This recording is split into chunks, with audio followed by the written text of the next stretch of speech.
Assalamualaikum warahmatullahi wabarakatuh. Perkenalkan, nama saya Rifania Farid, NIM 3119004. Saya dari kelas 2A Farmasi. Di sini saya insya Allah akan melengkapi sebuah tugas, yaitu dari mata kuliah Teknologi Farmasi, yaitu tentang jenis-jenis penyakit kulit.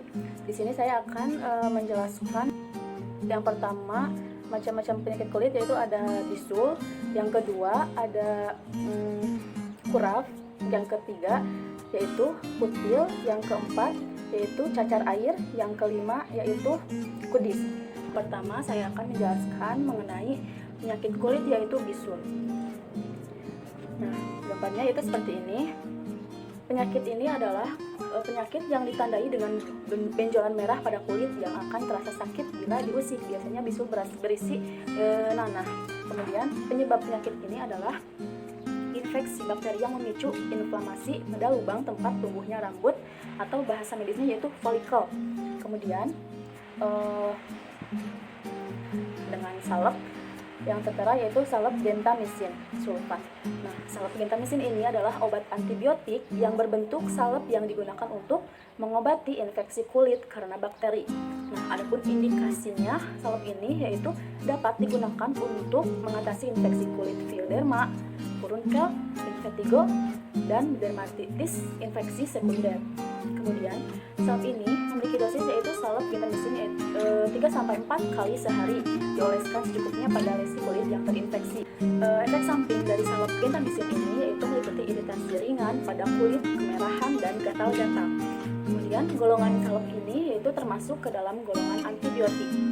Adapun kandungan yang terdapat dalam salep gentamisin ini yaitu di dalamnya adalah 0,1% dari keseluruhan komposisi gentamisin salep.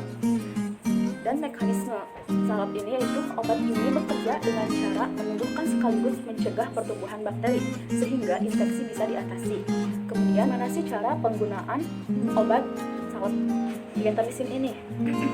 Gentamisin jenis salep dan krim hanya digunakan pada kulit. Jangan lupa untuk selalu mencuci tangan ya sebelum menggunakan salep supaya steril ya, supaya tidak ada kotoran-kotoran yang menempel, bekas kotoran. Kemudian mengeringkannya sebelum mengoles gentamisin krim atau salep tersebut. Oleskan gentamisin kulit yang terinfeksi sebanyak 3-4 kali sehari. Tutup area dengan perban, bisa dengan perban kasa steril yang steril setelah obat dioleskan. Kemudian jangan lupa selalu menjaga kebersihan area yang terinfeksi, serta cucilah tangan sebelum dan sesudah mengoleskan obat. Jenis penyakit kurap. Nah, jenis penyakit kurap ini gambarnya seperti itu. Nah, merupakan penyakit kulit yang disebabkan oleh jamur yang berkembang. Adapun penyebab penyakit ini yaitu disebabkan oleh jamur yang bernama dermatofita. Nah, jamur tersebut bisa bertahan hidup di kulit dikarenakan adanya keratin yang merupakan bahan dasar dari jaringan kulit, rambut, dan kuku. Keratin itulah yang membantu jamur tersebut untuk bertahan hidup. Kemudian mengenai penanganannya yaitu ada krim. Nah, seperti di slide yaitu ada krim terbanifin. Terbanifin merupakan agen anti fungal atau obat yang dapat digunakan dalam infeksi jamur di daerah kulit atau tubuh. Adapun efek samping dari obat krim ini yang dapat ditimbulkan oleh terbanifin sendiri adalah alergi, demam, depresi, mual, muntah, dan masih banyak lagi efek sampingnya.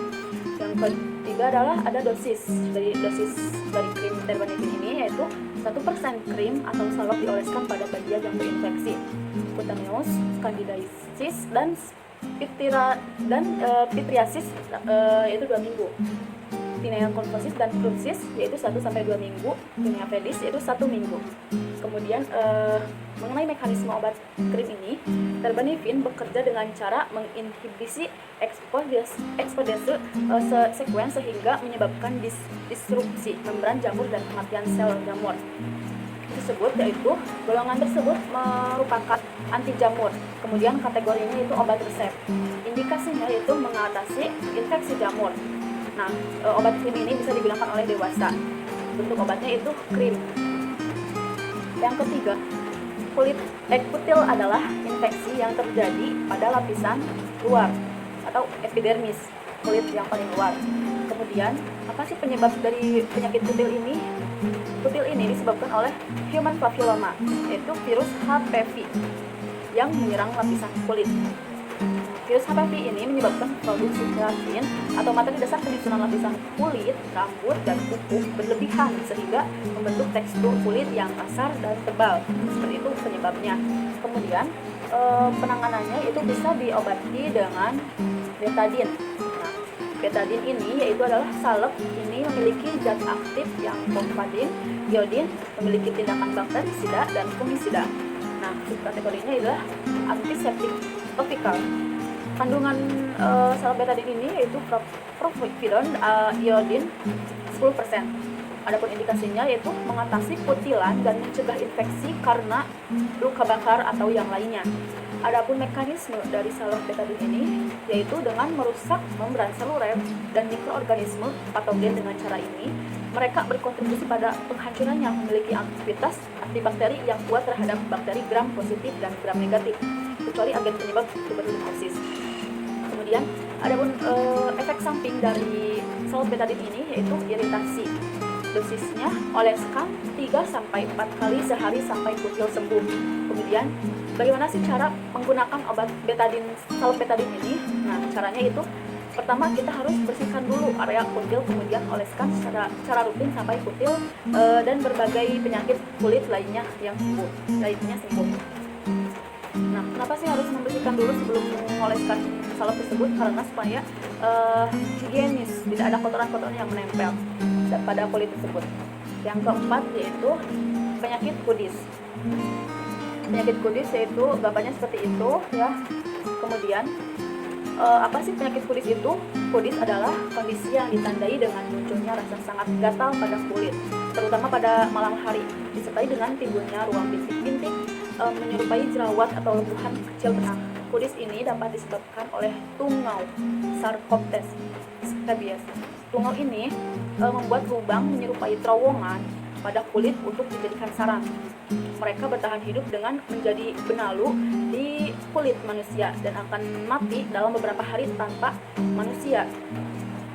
Kemudian cara penanganannya yaitu dengan menggunakan salep yaitu permetrin. Nah, permetrin ini adalah obat yang digunakan untuk mengobati infeksi parasit yang menyebabkan gangguan pada kulit manusia. Permetrin umumnya berbentuk obat oles dan termasuk golongan antiparasitik. Kemudian efek samping dari obat ini yaitu umumnya obat ini aman, namun ada beberapa efek samping yang mungkin muncul setelah menggunakan krim atau lotion permetrin ini, yaitu sensasi terbakar yang menyengat selama sementara waktu, yang serta brutulis atau rasa gatal di sebagian atau di seluruh tubuh. Kemudian obat ini termasuk ke dalam golongan antiparasitik. Adapun mekanismenya yaitu permetrin bekerja dengan cara menghancurkan sel parasit sehingga membunuh tungau dan kutu serta telurnya. Nah, manfaat dari krim ini yaitu mengobati penyakit kudis dan kutu rambut. Jadi selain mengobati kudis juga, krim ini bisa mengobati kutu rambut. Adapun dosisnya yaitu untuk si obat ini bisa digunakan untuk dewasa dan juga anak-anak. Nah, adapun untuk dewasa dosisnya adalah untuk krim 5% yaitu oleskan secara tipis sekitar 30 gram ke permukaan kulit, kepala untuk kutu. Nah, hingga telapak kaki untuk kutil gitu. Kemudian untuk kudis. Kemudian diamkan 8-14 jam sebelum membilas. Kemudian dosis untuk anak-anak yaitu umur 2-12 bulan, oleskan secara tipis sekitar 3,75 gram ke permukaan kulit dari kepala hingga telapak kaki. Diamkan selama 8-14 jam sebelum membilas. Untuk 1-5 tahun, oleskan sekitar 7,5 gram ke permukaan kulit dari kepala hingga permukaan telapak kaki. Diamkan 8-14 jam sebelum membilas. 6-12 tahun, oleskan sekitar 15 gram ke permukaan kulit dari kepala hingga telapak kaki. Diamkan selama 8-14 jam. Untuk 12 tahun, dosis sama seperti dosis dewasa.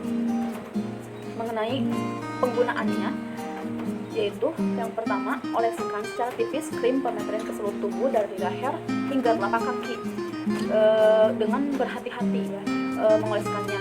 di bagian lipatan kulit seperti bagian antara jari tangan atau jari kaki sekitar pinggang ada.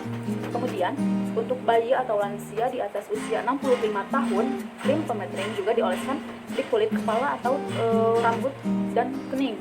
Diamkan selama 8-14 jam. Nah, setelah 8-14 jam, bilaslah krim pemetrin dengan air ketika mandi. Kulit mungkin akan terasa gatal setelah proses pengolesan dan pembilasan krim. Namun, hal tersebut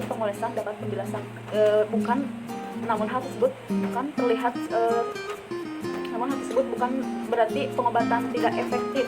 Nah, jika tungau masih terlihat setelah 14 hari atau lebih setelah pengobatan, maka proses pengobatan dapat diulang kembali. Kemudian, yang kelima yaitu penyakit cacar air. Gambarnya seperti itu ya. Kemudian cacar air ini dalam istilah medis disebut dengan varicella. Nah, varicella umumnya menyerang oleh anak-anak berusia di bawah 10 tahun. Penyakit ini juga bisa menyerang orang dewasa dan umumnya gejala yang muncul lebih berat pada anak-anak. Apa sih penyebab penyakit cacar ini? Nah, penyebab utama penyakit cacar ini adalah virus varicella. Zoster ini ditandai dengan munculnya ruam pada kulit sebagai gejala utamanya. Ruam tersebut berubah menjadi bintil merah berisi cairan yang terasa gatal yang kemudian akan mengering. Nah, menjadi koreng dan terkelupas dalam waktu 7-14 hari. Umumnya bintil cacar air akan tumbuh pada wajah, kulit kepala, dada, belakang telinga, perut, lengan, dan juga kaki.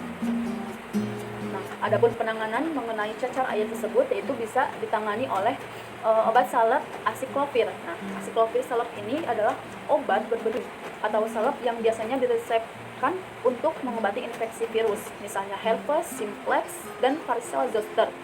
Adapun dosis dari obat salep ini yaitu 5% adalah 1 cm salep sebanyak 5-7 kali sehari selama 5-10 hari.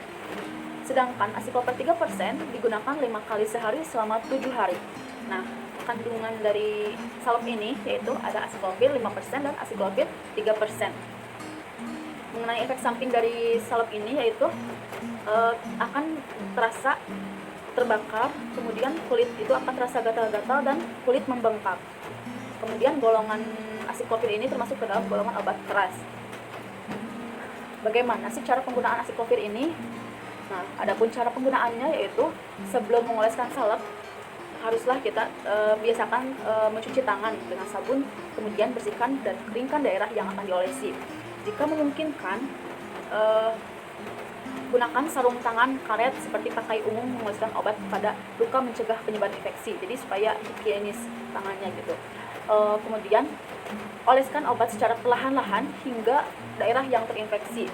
Nah, setelah mengoleskan salep, cucilah tangan dengan sabun dan air agar efek obat ini tidak hilang.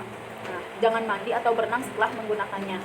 Kemudian pastikan untuk selalu membaca petunjuk pada kemasan obat dan mengikuti anjuran yang disampaikan dokter dalam menggunakan acyclovir salep. Jika infeksi tidak membaik setelah menyelesaikan dosis yang diresepkan, segera temui dokter. Mungkin dicukupkan sekian penjelasan mengenai jenis-jenis penyakit kulit ya dari saya. Mohon maaf atas segala kekurangan dan kesalahannya. Terima kasih. Wassalamualaikum warahmatullahi wabarakatuh.